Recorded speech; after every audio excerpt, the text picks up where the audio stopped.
অনেক কথাই আসে, কিন্তু রাজনীতি করি ছাত্র জীবন থেকে চেষ্টা করে হয়েছে, ভুল অনেক হয়েছে, শুধরাবার চেষ্টা।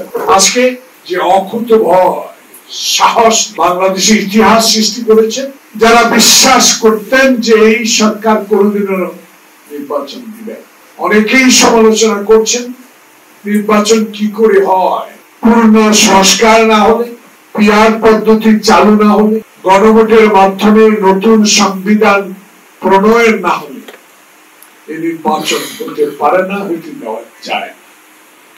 কিন্তু আমি আজকে এই জোহরের নামাজের আগে আল্লাহ পাকের কাছে উপদেষ্টা পরিষদ, প্রধান উপদেষ্টা, সকল পর্যায়ের কর্মকর্তা যারা আগামী রোজার আগে এই দেশে একটি সুষ্ঠু নির্বাচনের মাধ্যমে জনপ্রতিনিধির হাতে ক্ষমতা হস্তান্তর করার সাহস দেখিয়েছেন, আল্লাহ পাকের কাছে আমরা এই ক্ষুদ্র পরিসরে কিছু গুনাহগার বান্দা আল্লাহর কাছে দোয়া চাইব, আল্লাহ পাক ওনাদেরকে যেন একটা সুষ্ঠু নির্বাচন উপহার দিয়ে যে কথাটা আমি বলেছি আমরা স্মরণ রাখতে পারি, ওনার জন্য দোয়া করবো। ওনারা বেঁচে থাকলে সুস্থ থাকবেন, যদি পৃথিবী ছেড়ে চলে যায় আমরা তাদের জন্য বেহেশতের জন্য দোয়া করব।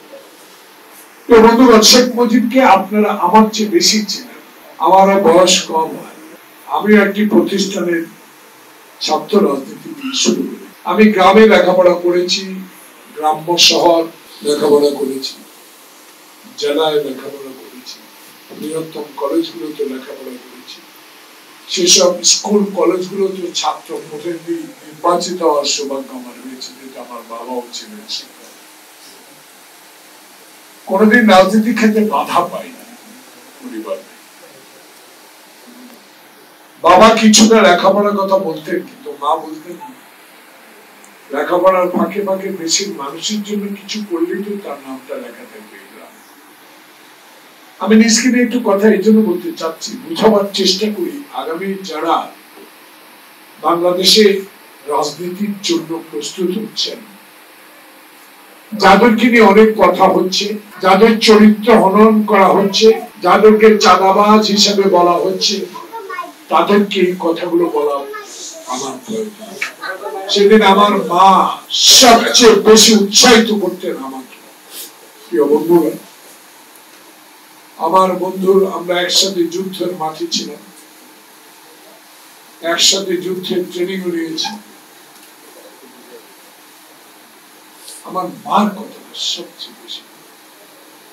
দেখেন, 111 সরকার আমাকে গ্রেফতার করা হলো, আমি জুমার নামাজ আদায় করে বের হওয়ার পরে। আমি একটু বুদ্ধিমানের কাজ করেছি, আমি নিজেই গাড়ি চালিয়ে যাচ্ছিলাম। গাড়িতে উঠে আমি আর দরজা গাড়ির সব লক করে দিয়েছি, কারণ তখনকার সরকার কোন সময় কি করে ঠিক নাই, অস্ত্র দিয়ে গাড়িতে মামলা দিতে পারে। তাই আমার লয়ার ব্যারিস্টার খোকনকে ছাড়া আমি লক করি।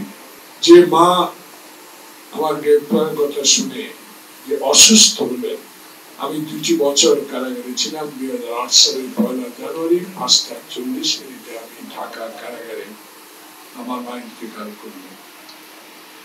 আমি কিন্তু আমার মাকে